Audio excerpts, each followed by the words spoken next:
Bonjour à tous, je voulais faire donc aujourd'hui une petite vidéo assez succincte concernant la fameuse Biseptine.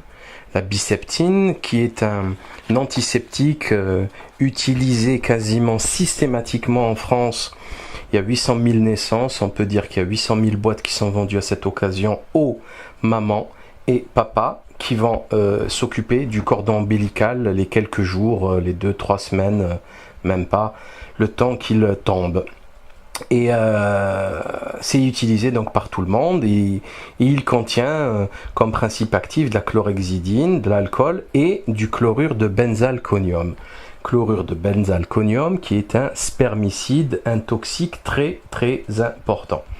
Alors pourquoi cette vidéo? Parce que tout simplement, il y a le Moniteur des pharmacies, qui est un journal assez important, officiel des pharmacies, des pharmaciens, qui a publié un document, un article très court, 3 petites colonnes de rien du tout. Je pense que ça aurait mérité un peu plus. Donc du numéro 309 du 22 août 2015, donc il y a 4 jours. Il y a 2 personnes en plus qui me l'ont envoyé, 2 pharmaciens, je les remercie. Je suis allé voir un ami pharmacien justement qui me l'a pour le récupérer, mais bon bref, on me l'a scanné, je l'ai sous les mains. Je vais vous lire l'article. Biseptine, pas de danger pour les nouveau-nés. En avril 2013, une vidéo mise en ligne sur le librepenseur.org fait le procès de la Biseptine. Ce site, au ton polémique, la décrit comme dangereuse pour les nourrissons, alors qu'elle est couramment prescrite, pour ne pas dire systématiquement, en sortie de maternité pour les soins du cordon ombilical des bébés. Depuis, la rumeur circule et a été relancée cet été sur un autre site, oumimaterne.com, qui se présente comme premier portail communautaire spécialement dédié aux jeunes et futures mamans musulmanes. Alors déjà, vous remarquez que le journal des pharmaciens est d'accord avec moi, hein, c'est quasiment systématiquement prescrit aux mamans qui viennent d'accoucher, et tout de suite, immédiatement, il vous parle de rumeur, hein, c'est-à-dire c'est une rumeur, la dangerosité de la Biseptine, c'est écrit sur la fiche technique qu'il y a sur la bouteille. Ils l'ont transformé en rumeur. C'est quand même assez ahurissant, hein. C'est-à-dire que même aujourd'hui, même un constat d'huissier, c'est une rumeur. Un procès verbal est une rumeur. Un document légalisé à la mairie, apostillé par la cour d'appel, est une rumeur. Et on va où comme ça? Bref, je continue. À l'origine, la notice même du produit à base de chlorhexidine, alcool benzylique et chlorure et benzalconium chlorure. Là, ils ont fait une faute. Enfin, c'est chlorure de benzalconium. On est en France, on n'est pas en Angleterre, qui indique, donc je continue, ne pas utiliser sur une grande surface, sous pansement occlusif, sur une peau profonde brûlée, une peau de prématuré ou de nourrisson, en raison des risques de passage dans la circulation générale. Fin de citation. Donc ça, c'est ce qui est écrit sur la notice. Hein, donc si vous parlez français, logiquement, ne pas utiliser, c'est un ordre, hein, ne pas utiliser. Donc si vous l'utilisez qu'il y a un problème, vous vous débrouillez, vous êtes un abruti, il n'y a aucun moyen d'attaquer en justice le labo, quoi que ce soit. Hein. Alors je continue. Le laboratoire Bayer rappelle qu'il s'agit là d'une mise en garde fondée sur le principe de précaution, l'absence de données concernant la résorption cutanée et non d'une contre-indication. Donc c'est quand même assez ahurissant, hein. Ne pas utiliser, c'est pas une contre-indication, c'est une précaution. Secondo, ils disent en absence de données concernant la résorption cutanée, je suis désolé, on a toutes les données qu'il faut pour savoir si la peau de bébé ou la peau d'adulte absorbe lorsqu'elle est mise en condition de, on va dire, de patch transdermique. Pourquoi? Parce que tout simplement ces patchs existent depuis maintenant une quinzaine, une vingtaine d'années, notamment pour la nicotine pour les adultes, mais même pour les nourrissons, au niveau par exemple de l'EMLA patch. L'EMLA patch, c'est quelque chose qui est extrêmement utilisé. D'ailleurs, enfin c'est un petit patch de rien du tout, où il y a de la lidocaïne un genre d'anesthésique afin de faire des prélèvements sanguins, etc. chez les nouveau-nés, les bébés, etc. Donc c'est tout, on les a toutes ces données. En plus, le poids moléculaire de la lidocaïne, c'est à peu près 230. Le chlorure de benzalkonium, on est entre 300, 350. Voilà, donc c'est à peu près les mêmes molécules au niveau du poids, de la perméabilité. Bon, je crois que c'est clair. Hein, c'est un mensonge, clairement. Je finis. En outre, le guide des bonnes pratiques de l'antisepsie chez l'enfant, édité par la Société française d'hygiène hospitalière, recommande Biceptine pour les soins de cordon chez les nouveau-nés, les prématurés, de quoi rassurer les parents. Signé Anne Drouaden. Bon, ok, je suis allé voir le... Alors, je voulais vous dire aussi que ils disent aucun cas de brûlure avec Biceptine ne lui a été rapporté. On n'a jamais parlé de brûlure, abruti. Qu'est-ce que c'est que ces histoires?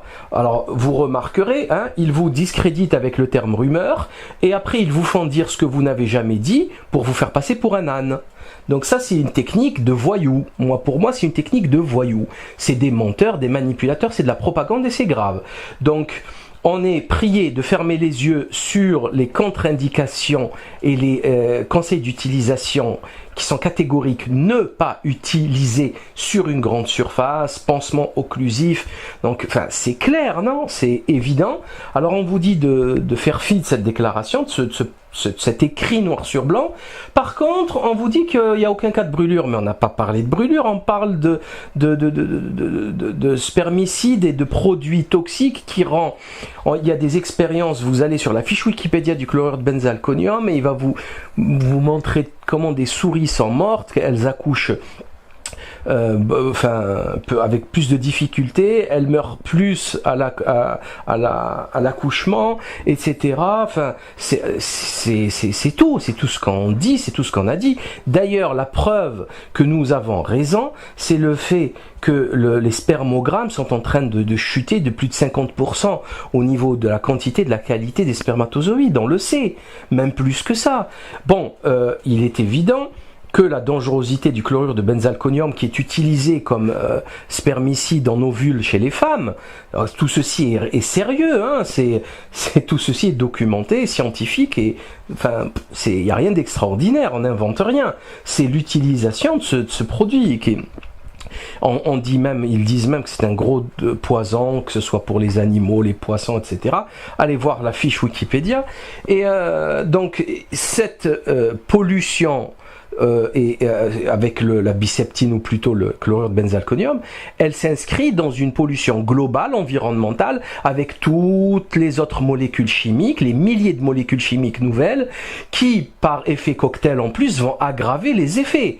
Parce que vous le savez, par exemple, si une molécule, par exemple, va diminuer par 2 votre, par exemple, spermogramme, une autre molécule va diminuer aussi par 2, les deux ensemble ne diminueront pas par 4. Hein, c'est pas l'addition des risques. Ça peut être 10, 15, 20. Ça s'appelle l'effet cocktail.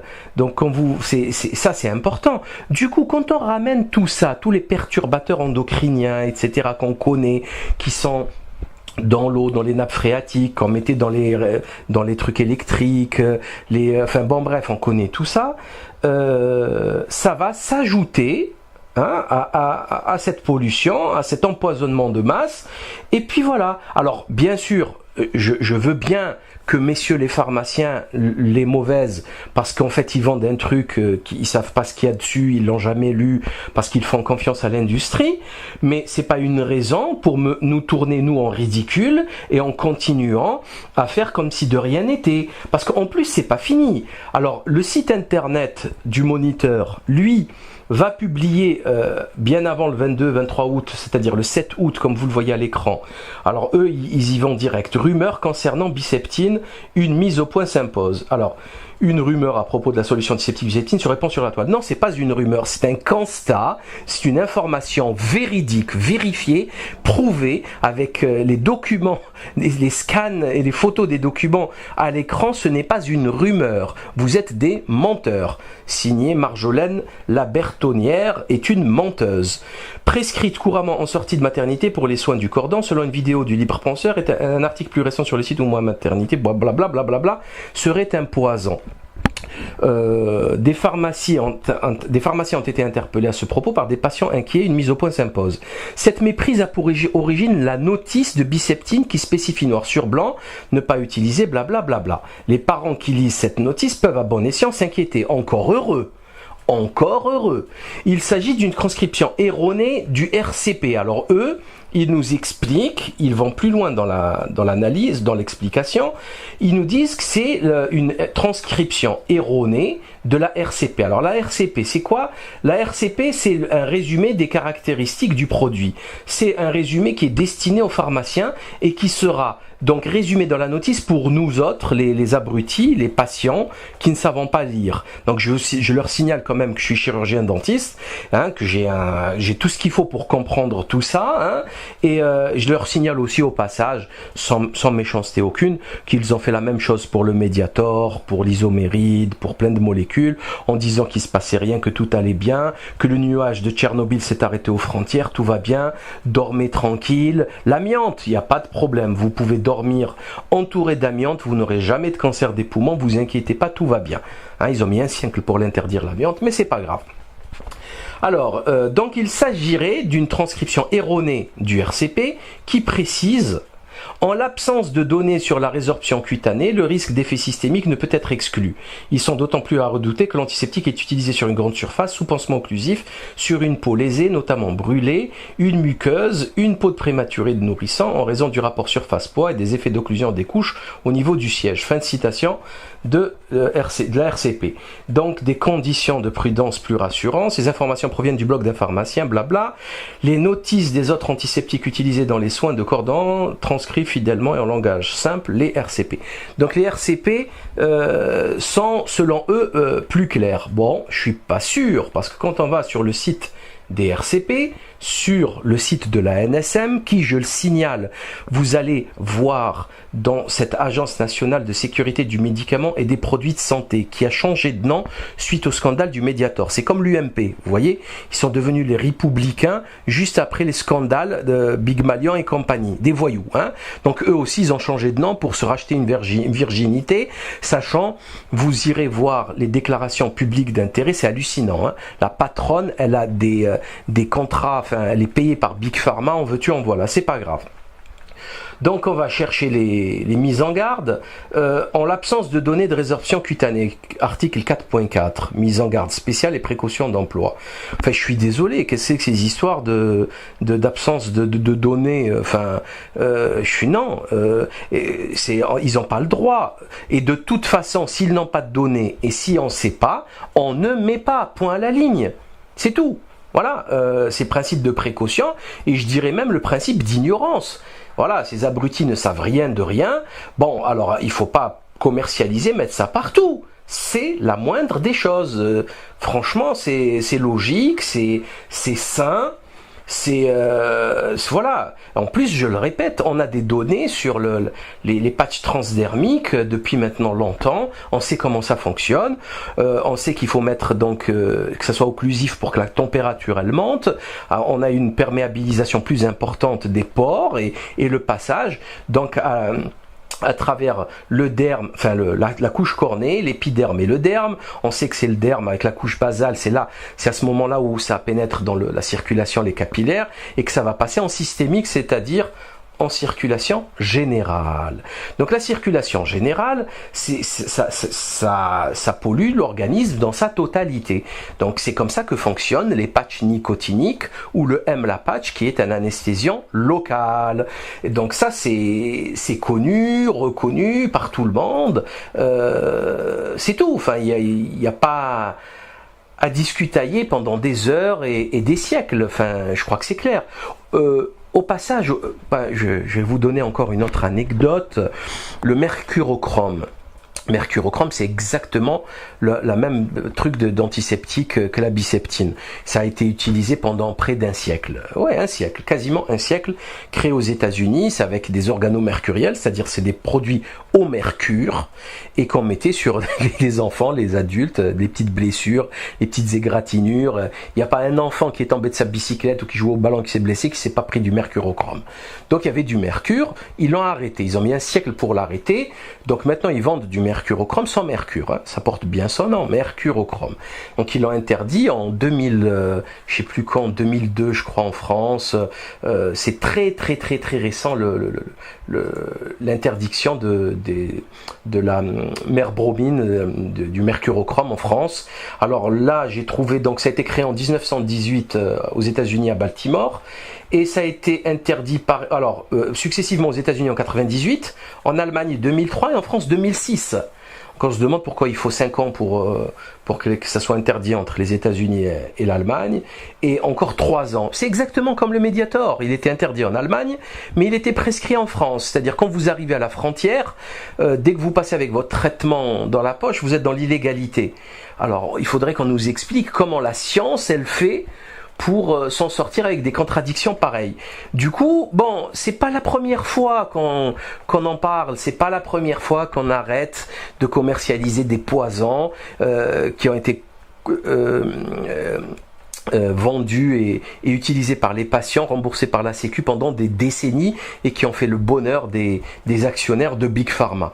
Alors maintenant, pour finir, je vais citer juste rapidement le blog d'un pharmacien, la Coupe d'IJ, blog d'un pharmacien qui essaie de se mettre à la place du patient. Bon, tout de suite, c'est lui qui a lancé, c'est grâce à lui apparemment, ou à cause de lui que cet article existe. Donc, puisqu'il date du 30 juillet 2015, il a dû contacter le journal et ils ont travaillé dessus. Donc, alors son texte est assez ahurissant, puisque, bon, il découvre avec consternation un article dénonçant la biseptine comme poison. Bon, il y a rien de consternant, enfin, il faut répondre, c'est tout, hein.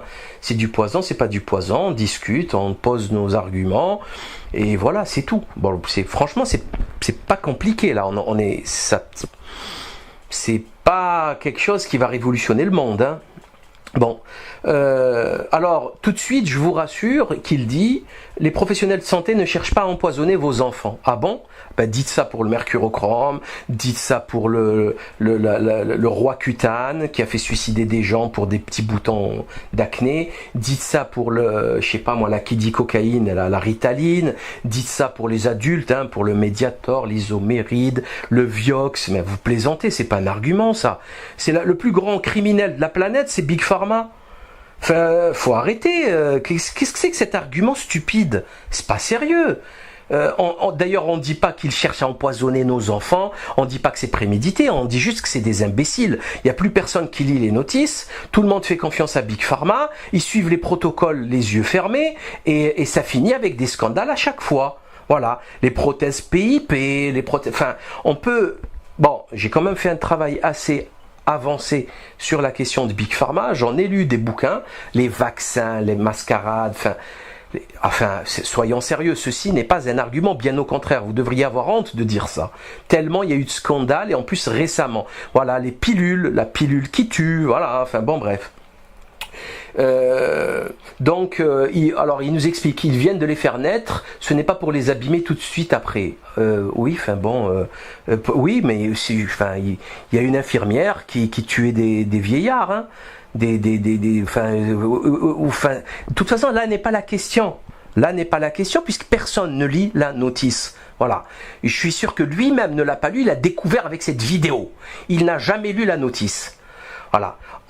Après, il nous explique, par contre, c'est là où il est honnête, il dit qu'on est typiquement sur un problème de mauvaise information dans la notice. D'où part la rumeur, toujours. La rumeur, non, c'est pas une rumeur. La rumeur, elle part donc de ma vidéo, selon lui, comme c'est affiché à l'écran. Et il explique que quelqu'un a bizarrement lu la notice. Il y a de plus en plus de gens qui lisent la notice, et bizarrement, il est ni en italique, ni entre guillemets, hein. C'est fou, c'est-à-dire que personne ne lit les notices et ça lui convient. Ok, bon, on continue. Nous sommes en 2013, cette rumeur perdure. Il y a quelques jours, un article sur le site Omi Materne. Donc, et c'est ça qui les inquiète, parce que cet article est partagé plus de 20 000 fois sur Facebook et Twitter. Donc là, ça, le business est touché. Donc là, là, ça commence à s'inquiéter. Alors, il nous explique, alors non, je ne vais pas les blâmer, ses parents s'alertent face à une information prêtant à confusion et laissant effectivement penser que la biceptine est un danger pour les nourrissons, tout simplement car la notice est mal écrite, elle ne retranscrit pas blablabla, les RCP, etc. Bon, il met un facsimilé, un scan de la notice, c'est ce qu'on a fait en 2013, il aurait dû le faire avant nous, c'est son métier. Hein. La notice est très claire, on ne peut pas utiliser ce médicament sur une peau de nourrisson. Sauf que la notice est surtout très fausse. Ah bon ? Et c'est normal que la notice soit fausse. C'est-à-dire que là, il y a toute une industrie Bayer, c'est des milliards et des milliards. Il y a les pharmaciens, il n'y a personne pour corriger. Les notices, ça se corrige. Hein. Vous avez des notices, elles sont mises à jour par rapport à la pharmacovigilance et les retours qu'il y a, etc. Donc il n'y a pas de correction, il n'y a rien. D'ailleurs, je vous défie, vous allez reprendre la notice, elle n'a pas changé. Donc elle reste très fausse. Donc on vend des trucs très faux. Ok, très bien, bravo. Alors là, on vous fait confiance encore plus.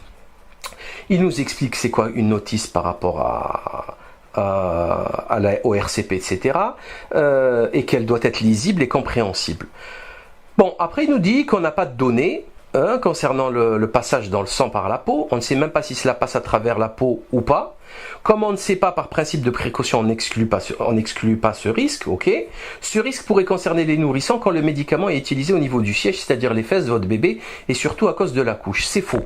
Ça, c'est totalement faux. C'est pas ce qui est écrit sur le papier. Une grande surface. D'ailleurs, je vois pas pourquoi on parle que de nourrissons. Il est question aussi des enfants, des adultes, parce que soi-disant, ça pique pas.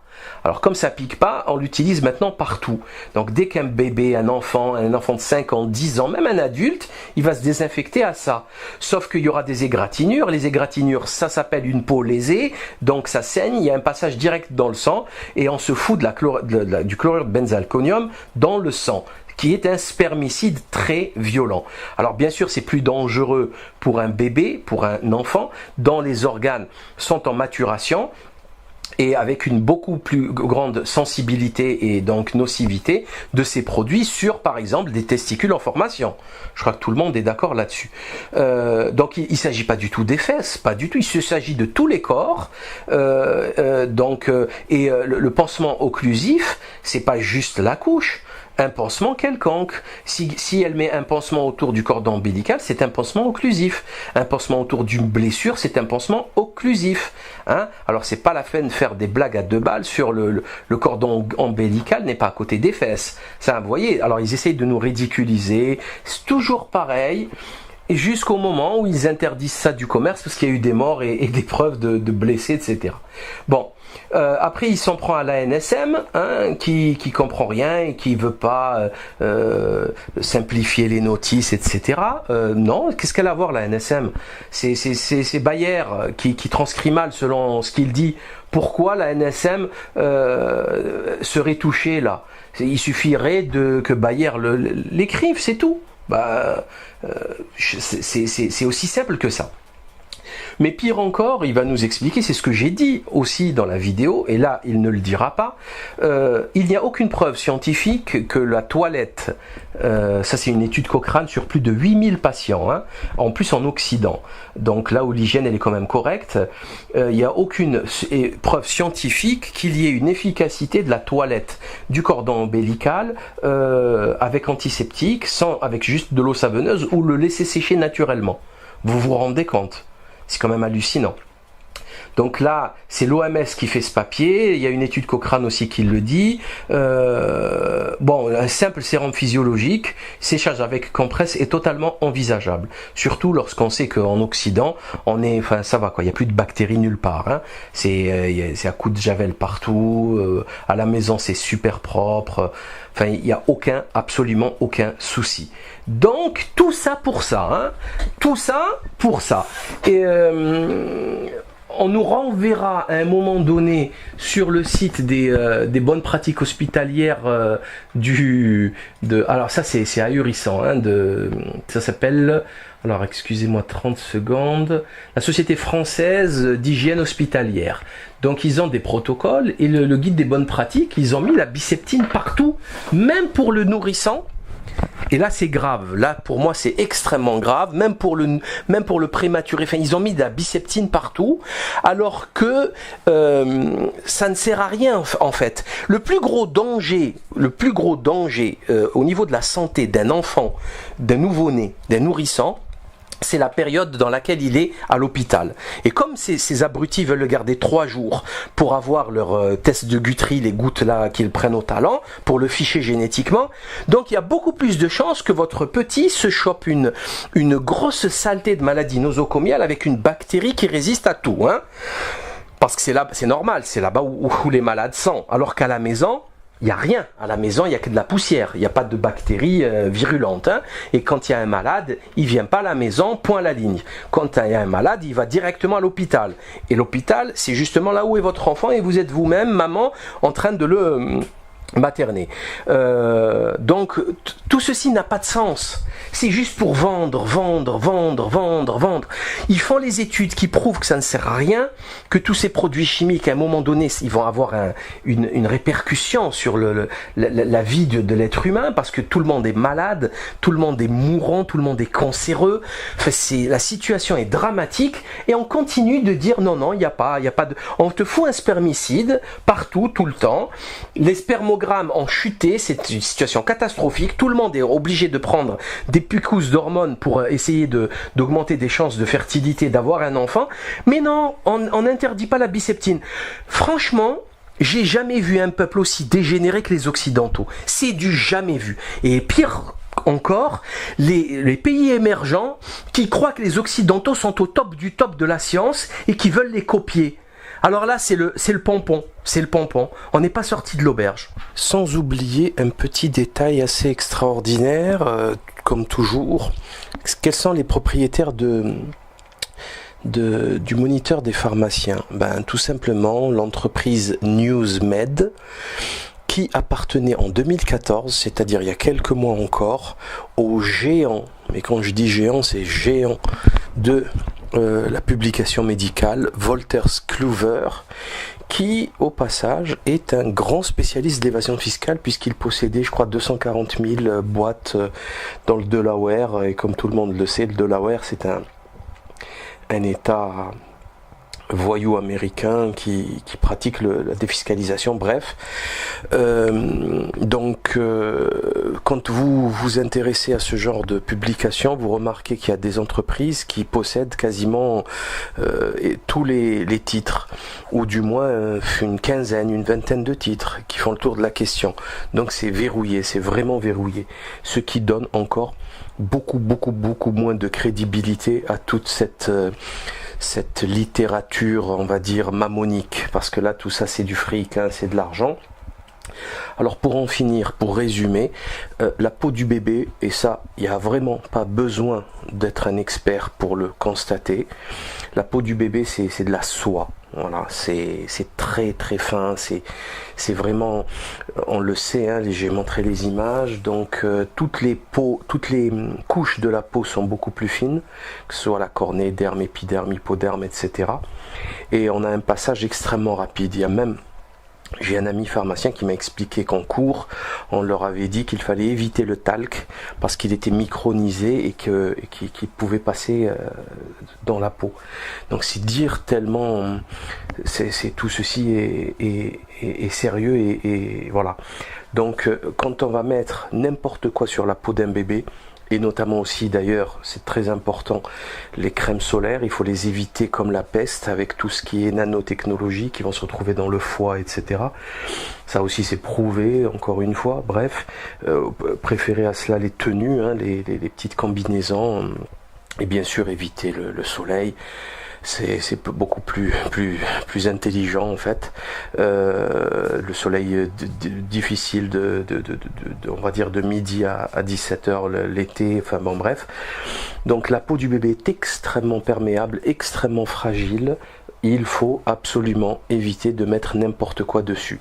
Et c'est valable pas seulement pour la biseptine, mais absolument tous vos savons, vos shampoings. Et lisez bien les parfums, tout.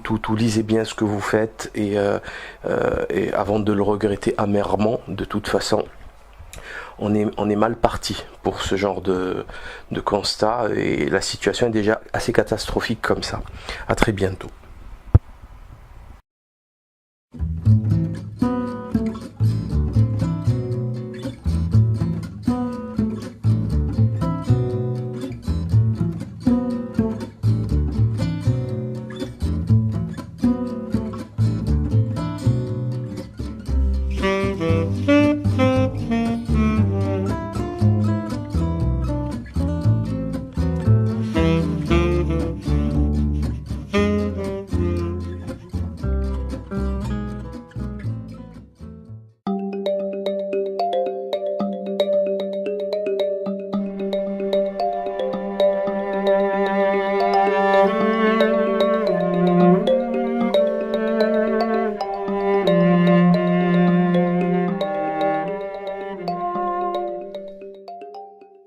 Grave.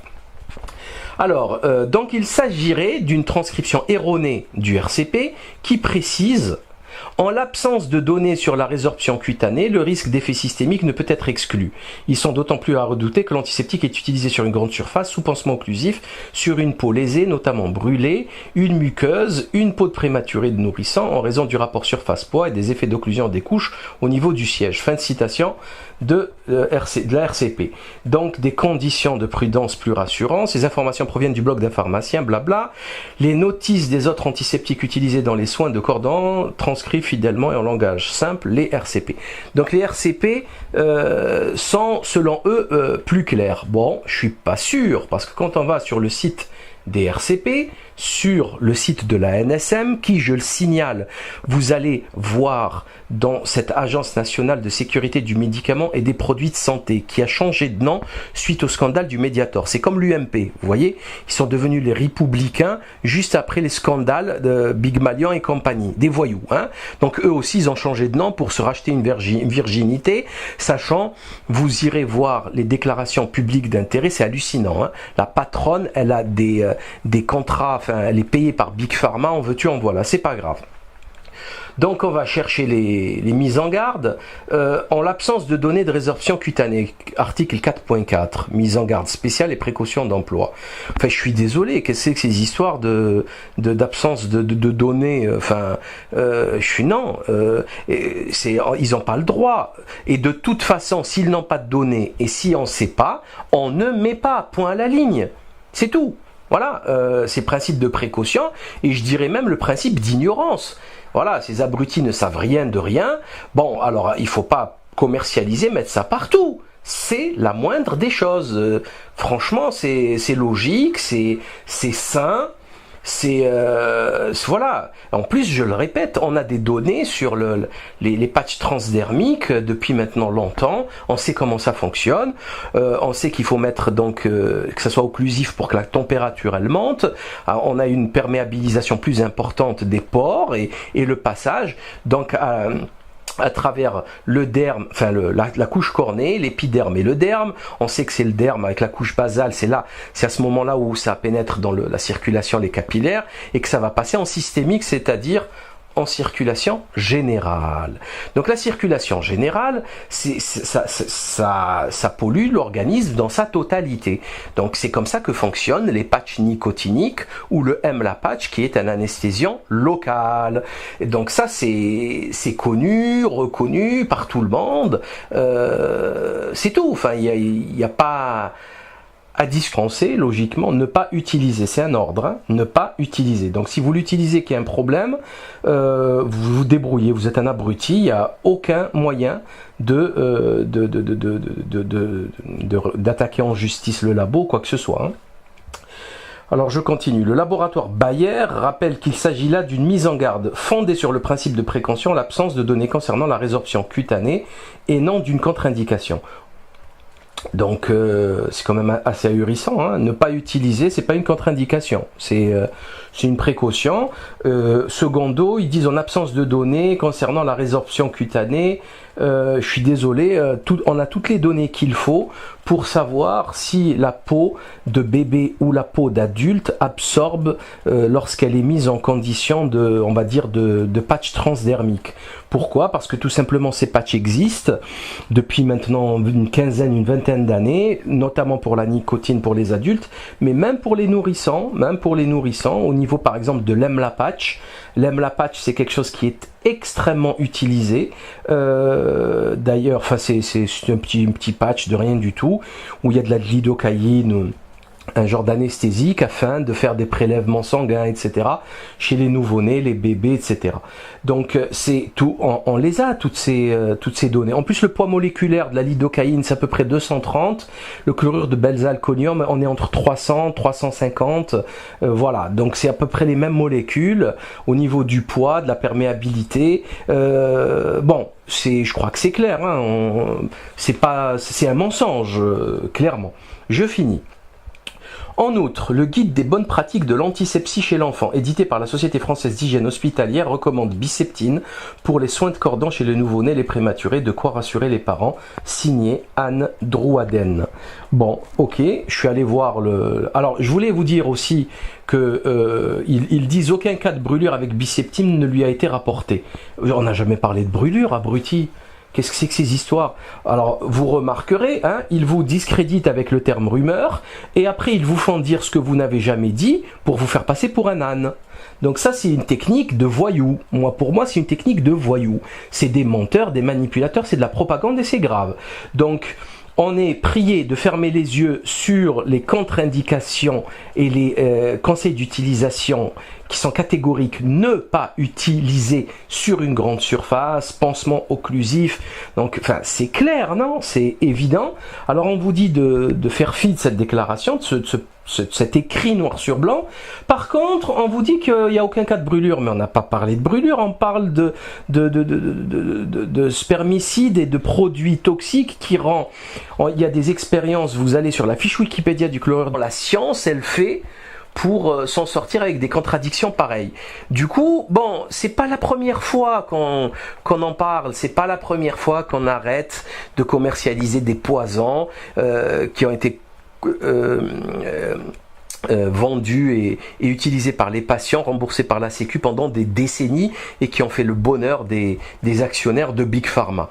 Alors maintenant, on va, pour finir, je vais citer juste rapidement le blog d'un pharmacien, la Coupe d'Igi, blog d'un pharmacien qui essaie de se mettre à la place du patient. Bon, tout de suite, c'est lui qui a lancé, c'est grâce à lui apparemment, ou à cause de lui que cet article existe. Donc, puisqu'il date du 30 juillet 2015, il a dû contacter le journal et ils ont travaillé dessus. Donc, alors son texte est assez ahurissant, puisque, bon, il découvre avec consternation un article dénonçant la biceptine comme poison. Bon, il y a rien de consternant. Enfin, il faut répondre, c'est tout. Hein. C'est du poison, c'est pas du poison. On discute, on pose nos arguments, et voilà, c'est tout. Bon, franchement, c'est pas compliqué là. C'est pas quelque chose qui va révolutionner le monde. Hein. Bon, alors tout de suite, je vous rassure qu'il dit les professionnels de santé ne cherchent pas à empoisonner vos enfants. Ah bon? Ben, dites ça pour le mercurochrome, dites ça pour le roi cutane qui a fait suicider des gens pour des petits boutons d'acné, dites ça pour je sais pas moi, la kidicocaïne, la ritaline, dites ça pour les adultes, hein, pour le Mediator, l'isoméride, le Vioxx. Mais vous plaisantez, c'est pas un argument ça. C'est le plus grand criminel de la planète, c'est Big Pharma. Enfin, faut arrêter. Qu'est-ce que c'est que cet argument stupide? C'est pas sérieux. D'ailleurs, on ne dit pas qu'ils cherchent à empoisonner nos enfants, on ne dit pas que c'est prémédité, on dit juste que c'est des imbéciles. Il n'y a plus personne qui lit les notices, tout le monde fait confiance à Big Pharma, ils suivent les protocoles les yeux fermés, et ça finit avec des scandales à chaque fois. Voilà, les prothèses PIP, enfin, on peut... Bon, j'ai quand même fait un travail assez avancé sur la question de Big Pharma. J'en ai lu des bouquins, les vaccins, les mascarades, soyons sérieux, ceci n'est pas un argument, bien au contraire, vous devriez avoir honte de dire ça. Tellement il y a eu de scandales, et en plus récemment. Voilà, les pilules, la pilule qui tue, voilà, enfin bon bref. Alors il nous explique qu'ils viennent de les faire naître, ce n'est pas pour les abîmer tout de suite après. Oui, oui, mais il y a une infirmière qui tuait des vieillards, hein, du chlorure de benzalconium dans le sang, qui est un spermicide très violent. Alors bien sûr, c'est plus dangereux pour un bébé, pour un enfant, dont les organes sont en maturation, et avec une beaucoup plus grande sensibilité et donc nocivité de ces produits sur, par exemple, des testicules en formation. Je crois que tout le monde est d'accord là-dessus. Donc il ne s'agit pas du tout des fesses, pas du tout, il s'agit de tous les corps. Le pansement occlusif, c'est pas juste la couche. Un pansement quelconque. Si elle met un pansement autour du cordon ombilical, c'est un pansement occlusif. Un pansement autour d'une blessure, c'est un pansement occlusif. Hein? Alors c'est pas la peine de faire des blagues à 2 balles sur le cordon ombilical n'est pas à côté des fesses. Ça, vous voyez, alors ils essayent de nous ridiculiser. C'est toujours pareil. Et jusqu'au moment où ils interdisent ça du commerce parce qu'il y a eu des morts et des preuves de blessés, etc. Bon, après il s'en prend à la NSM, hein, qui comprend rien et qui veut pas simplifier les notices, etc. Non, qu'est-ce qu'elle a à voir la NSM? C'est Bayer qui transcrit mal selon ce qu'il dit.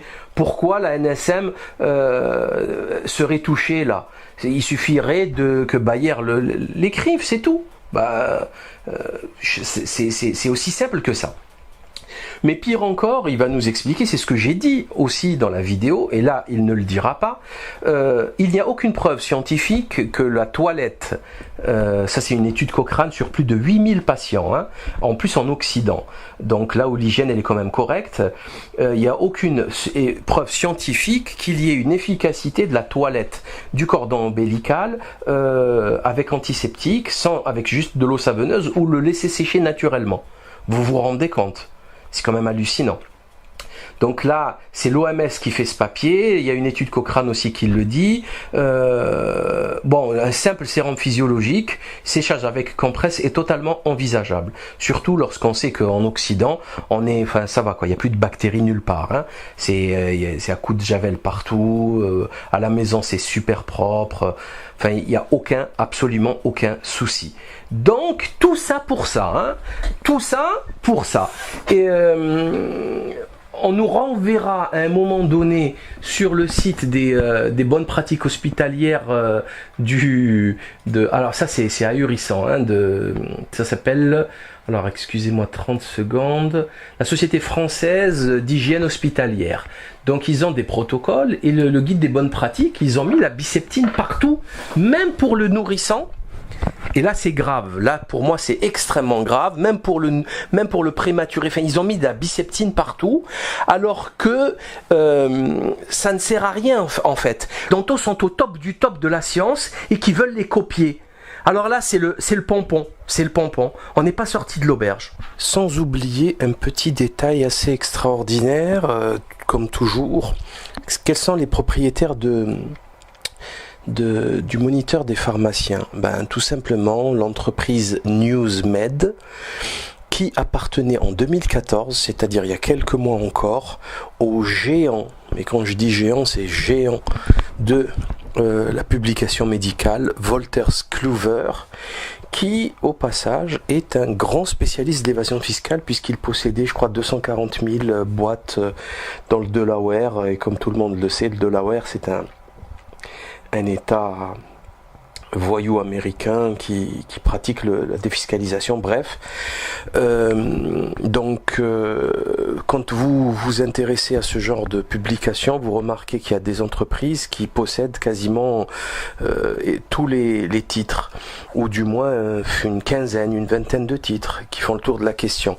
Donc c'est verrouillé, c'est vraiment verrouillé, ce qui donne encore beaucoup moins de crédibilité à toute cette littérature, on va dire, mammonique, parce que là tout ça c'est du fric, hein, c'est de l'argent. Alors pour en finir, pour résumer, la peau du bébé, et ça, il n'y a vraiment pas besoin d'être un expert pour le constater, la peau du bébé c'est de la soie. Voilà, c'est très très fin, c'est vraiment, on le sait, hein, j'ai montré les images, donc toutes les couches de la peau sont beaucoup plus fines, que ce soit la cornée, derme, épiderme, hypoderme, etc. Et on a un passage extrêmement rapide. Il y a même J'ai un ami pharmacien qui m'a expliqué qu'en cours, on leur avait dit qu'il fallait éviter le talc parce qu'il était micronisé et qu'il pouvait passer dans la peau. Donc c'est dire tellement, tout ceci est sérieux et voilà. Donc quand on va mettre n'importe quoi sur la peau d'un bébé, et notamment aussi d'ailleurs, c'est très important, les crèmes solaires, il faut les éviter comme la peste avec tout ce qui est nanotechnologie qui vont se retrouver dans le foie, etc. Ça aussi c'est prouvé, encore une fois, bref, préférez à cela les tenues, hein, les petites combinaisons, et bien sûr éviter le soleil. C'est beaucoup plus intelligent en fait. Le soleil difficile on va dire de midi à 17h l'été, enfin bon bref. Donc la peau du bébé est extrêmement perméable, extrêmement fragile. Il faut absolument éviter de mettre n'importe quoi dessus. Et c'est valable pas seulement pour la Biceptine, mais absolument tous vos savons, vos shampoings. Et lisez bien les parfums. Vous voyez, ils sont devenus les républicains juste après les scandales de Big Malion et compagnie, des voyous. Hein. Donc eux aussi, ils ont changé de nom pour se racheter une virginité, sachant, vous irez voir les déclarations publiques d'intérêt, c'est hallucinant. Hein. La patronne, elle a des contrats, enfin, elle est payée par Big Pharma, en veux-tu, en voilà, c'est pas grave. Donc on va chercher les mises en garde. En l'absence de données de résorption cutanée, article 4.4, mise en garde spéciale et précautions d'emploi. Enfin, je suis désolé, qu'est-ce que c'est que ces histoires d'absence de données, enfin, ils n'ont pas le droit. Et de toute façon, s'ils n'ont pas de données et si on ne sait pas, on ne met pas, point à la ligne. C'est tout. Voilà, c'est principe de précaution et je dirais même le principe d'ignorance. Voilà, ces abrutis ne savent rien de rien. Bon, alors il faut pas commercialiser, mettre ça partout. C'est la moindre des choses. Franchement, c'est logique, c'est sain. Voilà. En plus, je le répète, on a des données sur les patchs transdermiques depuis maintenant longtemps. On sait comment ça fonctionne. On sait qu'il faut mettre donc que ça soit occlusif pour que la température elle monte. On a une perméabilisation plus importante des pores et le passage. Donc à travers le derme, enfin la couche cornée, l'épiderme et le derme. On sait que c'est le derme avec la couche basale, c'est à ce moment-là où ça pénètre dans la circulation, les capillaires, et que ça va passer en systémique, c'est-à-dire en circulation générale. Donc la circulation générale, ça pollue l'organisme dans sa totalité. Donc c'est comme ça que fonctionnent les patchs nicotiniques ou le MLA patch qui est un anesthésiant local. Et donc ça c'est connu, reconnu par tout le monde. C'est tout. Enfin il y a pas à discutailler pendant des heures et des siècles. Enfin je crois que c'est clair. Au passage, je vais vous donner encore une autre anecdote. Le mercurochrome. Mercurochrome, c'est exactement la même truc d'antiseptique que la Biceptine. Ça a été utilisé pendant près d'un siècle. Ouais, un siècle, quasiment un siècle, créé aux États-Unis, c'est avec des organomercuriels, c'est-à-dire c'est des produits au mercure et qu'on mettait sur les enfants, les adultes, des petites blessures, des petites égratignures. Il n'y a pas un enfant qui est tombé de sa bicyclette ou qui joue au ballon qui s'est blessé qui s'est pas pris du mercurochrome. Donc il y avait du mercure, ils l'ont arrêté. Ils ont mis un siècle pour l'arrêter. Donc maintenant ils vendent du mercurochrome sans mercure, hein. Ça porte bien son nom, mercurochrome. Donc ils l'ont interdit en 2000, je sais plus quand, 2002 je crois en France.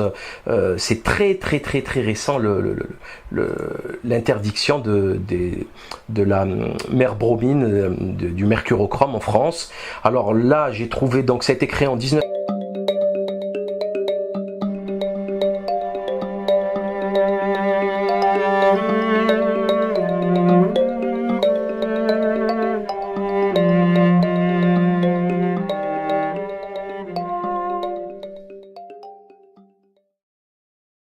Bonjour à tous. Je voulais faire donc aujourd'hui une petite vidéo assez succincte concernant la fameuse biseptine. La biseptine qui est un antiseptique utilisé quasiment systématiquement en France. Il y a 800 000 naissances, on peut dire qu'il y a 800 000 boîtes qui sont vendues à cette occasion aux mamans et papas qui vont s'occuper du cordon ombilical les quelques jours, les 2-3 semaines, même pas, le temps qu'il tombe. Et c'est utilisé donc par tout le monde et il contient comme principe actif de la chlorhexidine, de l'alcool et du chlorure de benzalconium. Chlorure de benzalconium qui est un spermicide, un toxique très important. Alors pourquoi cette vidéo? Parce que tout simplement, il y a le Moniteur des pharmacies, qui est un journal assez important, officiel des pharmacies, des pharmaciens, qui a publié un document, un article très court, 3 petites colonnes de rien du tout. Je pense que ça aurait mérité un peu plus. Donc du numéro 309 du 22 août 2015, donc il y a 4 jours. Il y a 2 personnes en plus qui me l'ont envoyé, 2 pharmaciens, je les remercie. Je suis allé voir un ami pharmacien justement qui me l'a pour le récupérer, mais bon bref, on me l'a scanné, je l'ai sous les mains, je vais vous lire l'article. Biseptine, pas de danger pour les nouveau-nés. En avril 2013, une vidéo mise en ligne sur le libepenseur.org fait le procès de la biseptine. Ce site, au ton polémique, la décrit comme dangereuse pour les nourrissons, alors qu'elle est couramment prescrite, pour ne pas dire systématiquement, en sortie de maternité pour les soins du cordon ombilical des bébés. Depuis, la rumeur circule et a été relancée cet été sur un autre site, ummimaterne.com, qui se présente comme premier portail communautaire spécialement dédié aux jeunes et futures mamans musulmanes. Alors déjà, vous remarquez que le journal des pharmaciens est d'accord avec moi, hein, c'est quasiment systématiquement prescrit aux mamans qui viennent d'accoucher et tout de suite, immédiatement, il vous parle de rumeur, hein, c'est-à-dire c'est une rumeur, la dangerosité de la biseptine, c'est écrit sur la fiche technique qu'il y a sur la bouteille. Ils l'ont transformé en rumeur. C'est quand même assez ahurissant, hein. C'est-à-dire que même aujourd'hui, même un constat d'huissier, c'est une rumeur. Un procès verbal est une rumeur.